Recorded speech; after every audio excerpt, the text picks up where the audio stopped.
¿Qué tal? ¿Cómo les va? Mi nombre es Agustín de la Rosa Charcas.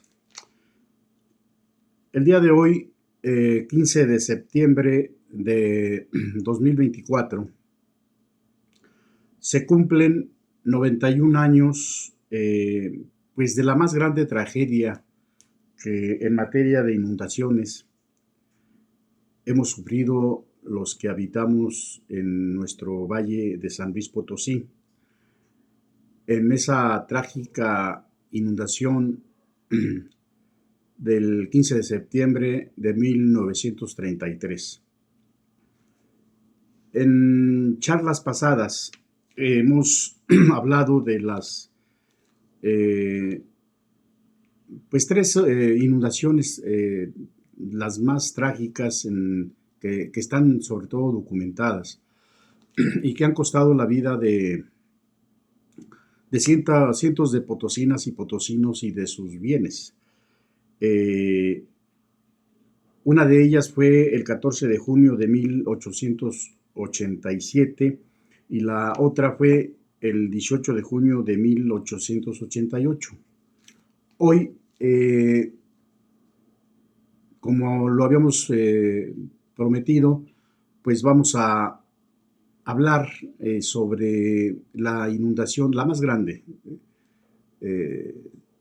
inundación en términos de tragedia humana que hemos sufrido los que habitamos en el Valle de San Luis Potosí. Pero en particular a mí me interesaría mucho seguir subrayando algo que arrojó esa investigación que realizamos, en donde en estas trágicas inundaciones, estas tres, dos que hemos comentado y esta que vamos a comentar algo, pues tuvo mucho que ver en estas tragedias el accionar de los grupos económicos fuertes que han vivido en nuestro Valle de San Luis y que siguen viviendo, ese tipo de oligarcas que son los que tienen en muchos sentidos pues en sus manos el destino de las vidas de los que habitamos en nuestro Valle de San Luis Potosí.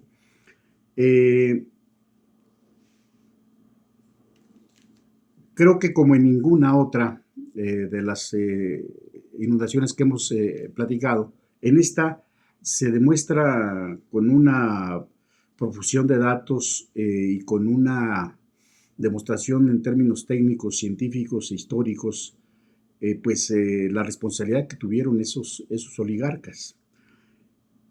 Realmente, lo que nosotros en estos días de septiembre, antier, ayer, hoy, pues estamos observando cómo las lluvias han sido muy fuertes, diríamos de una intensidad media.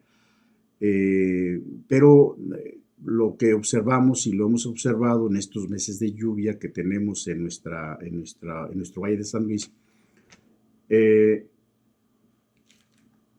lo vulnerable que es nuestra ciudad ante estos fenómenos naturales, ante una precipitación pluvial mediana, pues simplemente rompen toda la tranquilidad de los que habitamos en el Valle de San Luis, la desquician el flujo vehicular, desquician la vida, desquician a grado tal de que la ciudad se convierte en automático pues en un espacio en donde inmoviliza a cientos de miles o decenas de miles de automóviles y de personas. ¿Por qué? Porque aparte de que nuestra ciudad tiene un pésimo, bueno, de hecho no hay un proyecto urbano que haya obedecido patrones de prevención en su crecimiento que obliga a un proyecto urbano de gran visión. Nuestra ciudad ha estado creciendo pues al capricho y al interés de los grupos económicos fuertes, es decir, de los grupos económicos especulativos, que lo único que tienen en su religión es el Dios dinero, la utilidad. No le interesa el bienestar social, no les interesa que nuestra ciudad sea una ciudad que nos garantice una movilidad adecuada, una ciudad que tenga sus equilibrios adecuados en términos ecológicos, en términos hídricos, en términos de movilidad, en términos de un crecimiento que estéticamente sea el más adecuado. En fin, no les interesa eso y ni les va a interesar a esta gente. A esta gente le interesa el agandalle de los extensiones de terrenos que tenemos. Lo estamos viviendo hoy en día en la delegación de Pozos, en donde este rufián que ocupa actualmente el poder ejecutivo, pues se ha quedado, lo ha convertido en municipio con el interés de lo que representan las miles de hectáreas que hay ahí para una extensión de construcción de vivienda. En fin, toda esta es la trágica historia, pero enfocándonos nosotros a lo que es esta vulnerabilidad que tenemos el 1.250.000 habitantes que pues vivimos en nuestro Valle de San Luis, con estas lluvias que se nos han presentado. Hablar de la tragedia que sucedió en 1933, el 15 de septiembre de 1933, por estas horas, muchísima gente estaba, de acuerdo con las crónicas que se conocen, estaba llegando a la Plaza de Armas en pleno ceremonia del grito. La lluvia era muy intensa, muy tenaz, duró como 2-3 horas, una lluvia fuerte, muy fuerte, que se vino ese día, la tarde-noche del 15 de septiembre, y llegaban gentes que vivían cerca de donde pues están las partes bajas, ¿no? del barrio Tlaxcala, el barrio Santiago, las zonas de Tequisquiapan. Toda esa gente empezó a acercarse con enseres, de acuerdo con estas crónicas, en donde llegaron gritando aterrorizados que se había reventado la presa y que pues estaban huyendo de la inundación. Pocos lo lograron, muchos más no pudieron salir de sus casas. La lluvia los agarró dormido y ya no pudieron despertar. ¿Qué sucedió? ¿Por qué se dio esa tragedia? Esa tragedia nosotros decimos que se remonta desde cuando el gobierno del estado determinó que el agua de lluvia en nuestro Valle de San Luis se privatizara. Esto es, que un grupo de oligarcas, aquí es donde aparecen, que un grupo de oligarcas fueran los que se les diera la concesión a perpetuidad. Posiblemente nuestro Valle de San Luis es el primer lugar en el mundo en donde se privatiza el agua a perpetuidad. Esto sucedió en 1894, cuando ese grupo de oligarcas encabezados por los oligarcas de siempre, ¿no? Matías Hernández Oberón y Felipe Muriedas fueron los que al frente de esta empresa que se formó, la empresa de aguas de la ciudad de San Luis Potosí, SADCB, previamente para la firma de este contrato, adquirieron lo que se conocía como la deshacienda de la Tenería. La deshacienda de la Tenería, que tenía una extensión de 3.762 hectáreas. Y esta empresa, de acuerdo con el contrato que firmó con el gobierno del estado, que en ese entonces era el gobernador Carlos Cis Gutiérrez, que fue el que dio esa concesión a perpetuidad al privatizar el agua de lluvia, para que estos personajes de la oligarquía pues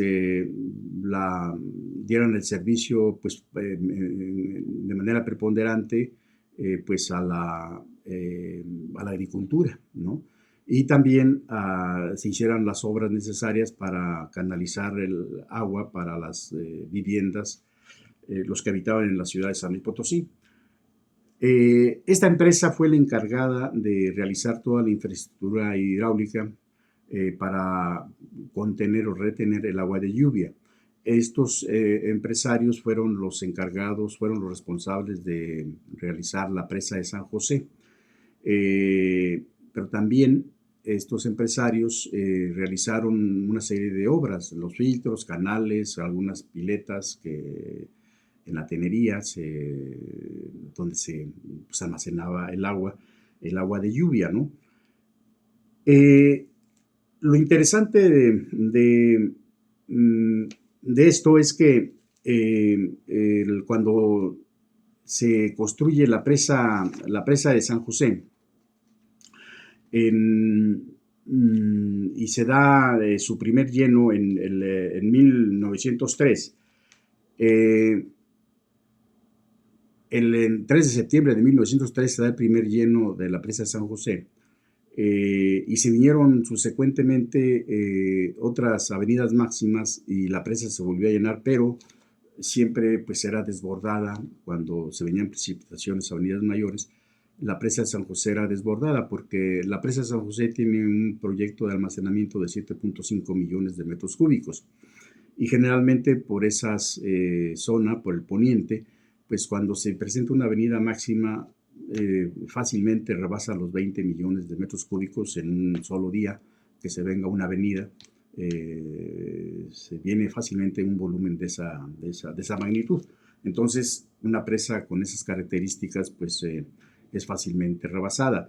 Todos los oligarcas vieron que esa presa, pues dejaba, sus vertedores dejaban fluir, pues, millones de metros cúbicos de agua. Y esos millones de metros cúbicos de agua para su formación capitalista, pues eran millones de metros cúbicos que ya no podían ellos sacarle ninguna utilidad. Se perdía, pues, ese capital. ¿Qué discurrieron? Discurrieron que a un kilómetro y medio aguas abajo de donde está la presa de San José, sobre el mismo río Santiago, ordenaron la construcción de lo que llamaron la represa de la Constancia. Pero esta represa de la Constancia fue hecha con una vileza y con una actitud criminal, en la que no solamente la empresa fue la responsable, sino también el gobierno del Estado, porque el gobierno del Estado estaba obligado, de acuerdo con las cláusulas que se establecen en ese contrato. Si te interesa conocer, es muy interesante esa historia, si te interesa conocer en el libro de Siglos de Indolencia y Corrupción, ahí viene una muy amplia información. Pero en este contrato, una de las cláusulas señalaba que la empresa era la responsable de proponer todos los proyectos de carácter hidráulico para almacenamiento del vital líquido, y que esos proyectos los iba a poner a consideración del gobierno del Estado. Y este tenía un cierto tiempo para que los revisara, y si en caso de que en ese lapso de tiempo el gobierno no decía absolutamente nada, no hacía ninguna observación, pues ese proyecto se daba como autorizado por parte del Estado. Entonces, lo que te digo con esto es que cuando esta oligarquía, la empresa de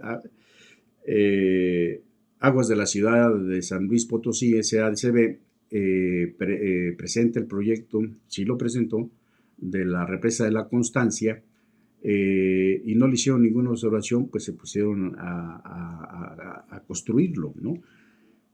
Y este murete, esta represa de la Constancia, al que yo he definido como el murete de la muerte, empezó su construcción en febrero de 1928. Evidentemente que cuando uno ve el murete, porque si usted lo puede hacer usted, verificar los restos de ese murete, están ahí todavía como un monumento a la ignominia y a la corrupción y a la impunidad. Usted lo puede ver. Ese murete tiene un espesor de 40 centímetros y es un murete que es uniforme el espesor. En ingeniería, esos muros se le conocen como muros por gravedad. Esto es, son obras de ingeniería que están diseñadas para soportar empuje de agua, en este caso, y que son muretes que por su puro peso propio, pues tienen la capacidad de resistir esos empujes.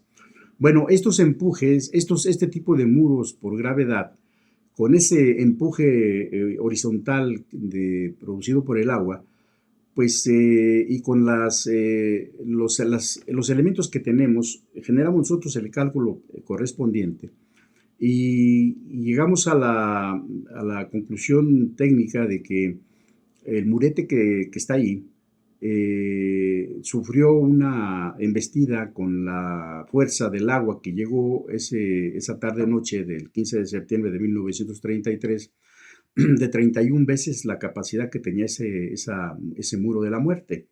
Por eso reventó, tronó ese murete. Y ahí es donde se centra eh, lo más fuerte y lo grave de la tragedia que sucedió esa tarde-noche del 15 de septiembre de 1933. Miren ustedes, de acuerdo con todas las crónicas que existen y también con el servicio meteorológico, que el registro que tiene, todo el mes de septiembre estuvo lloviendo, estuvo con mayor o menor intensidad gran parte del mes, de los 15 días que habían transcurrido. La presa de San José ya estaba llena, o sea, los vertedores ya estaban, las aguas ya fluían de manera natural por el lleno que tenía la presa. Las compuertas, obviamente, que también deben estar abiertas para mantener un equilibrio y evitar tragedias mayores. Entonces, cuando el 15 de septiembre se da esa avenida máxima en donde se presentan un tirante de 175.5 milímetros en esas 3 horas, pues esto representó pues un volumen de agua muy impresionante. ¿Qué sucede cuando se da, como los días que hoy que estamos viendo el cielo muy nublado, cargado de nubes muy llenas de agua? Bueno, con estos datos que tenemos nosotros, si tomamos como base ese dato duro que tenemos del 175.5 milímetros que cayeron el 15 de septiembre de 1933, y hoy en día sabemos, porque esto ya está estudiado, cuál es el área que incide para los que habitamos en el Valle de San Luis Potosí, cuál es el área que recoge pues el agua de lluvia, ¿no? Y el área total que recoge y que incide a los habitantes del Valle de San Luis son 425 kilómetros cuadrados. De esos 425 kilómetros cuadrados, el área de sierra son 260 kilómetros cuadrados y el área del valle son 165.5 kilómetros cuadrados. Esto es, si nosotros tomamos como base ese tirante, podemos decir que se puede generar un volumen de agua en solo 2-3 horas de 74.6 millones de metros cúbicos de agua. ¿Sí? Esto significa que en la proporción que tenemos en el valle, en el volumen de agua que cae en la sierra de San Miguelito, son 45.6 millones de metros cúbicos y el volumen de agua que cae en el Valle de San Luis son 29.0 millones de metros cúbicos. Esto nos da una idea del tamaño del volumen de agua que azotó hace 91 años a las potosinas y potosinos. Es decir, si no se nos olvida el dato que ya la presa de San José estaba llena, pues esas cantidades enormes, más de 20 millones de metros cúbicos desbordaron. Prácticamente la presa de San José fue como una cortina completa, no toda. Todo ese volumen de agua no tuvo capacidad, pero absolutamente para nada, ya la presa de San José, de retenerla.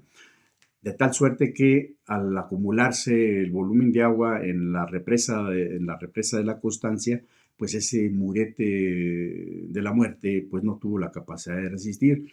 Al no tener la capacidad de resistir el empuje hidráulico, al romperse ese remanso de agua que se generó al estar recibiendo los primeros metros de agua de lluvia, pues empezó esto a generar lo que vino a dimensionar más la tragedia que se dio, porque al romperse ese murete, pues generó ese remanso y ese golpe brutal de la fuerza del agua que ya no pudo pararse porque más de 18 millones de metros cúbicos se vinieron de manera intermitente durante las próximas 2 horas. Entonces, por eso las crónicas que hay nos describen que hubo pues una destrucción brutal de los puentes que estaban de piedra, de vehiculares o peatonales o de carretas o lo que fueran, para lo que fueran usados, pues fueron demolidos, fueron hechas trizas y las viviendas que estaban en las partes bajas, en el barrio Tlaxcala, el barrio Santiago, pues fueron igual pulverizadas, ¿no? Fue una verdadera tragedia que alcanzó a centenas de personas, fallecimiento de cientos y cientos de personas. Imposible, nunca supieron cuál fue el número exacto. Pero la tragedia se dio en esa dimensión por ese murete que la oligarquía avariciosa, ambiciosa, construyó de pésima calidad, sin ningún sentido común, todo por la ambición de retener agua para venderla, ¿no? Y bueno, y el gobierno también tuvo ahí mucho que ver. 5 años después, la empresa vende todo al gobierno del estado y vende todo la infraestructura que construyó, pero en una extensión de terreno de 308 hectáreas. Esto es la inmensa mayoría de lo que era la hacienda de la Tendilla, pues ya se quedó con la empresa. Ahí hay que investigarlo más a fondo porque toda esa enorme cantidad de tierra de la sierra prácticamente de San Miguelito, pues es la que ha sido pavimentada, ¿no? Es la parte donde llega el Parque Tangamanga hacia la presa de San José y que está pavimentada. Lo interesante de todo esto, entonces, como vemos nosotros, el mayor volumen de agua que cae en nuestra cuenca del Valle de San Luis y que incide de manera directa y poniendo en riesgo a nuestra ciudad, a los habitantes del Valle de San Luis, pues es la sierra. ¿Por qué? Porque es la mayor área y el mayor volumen.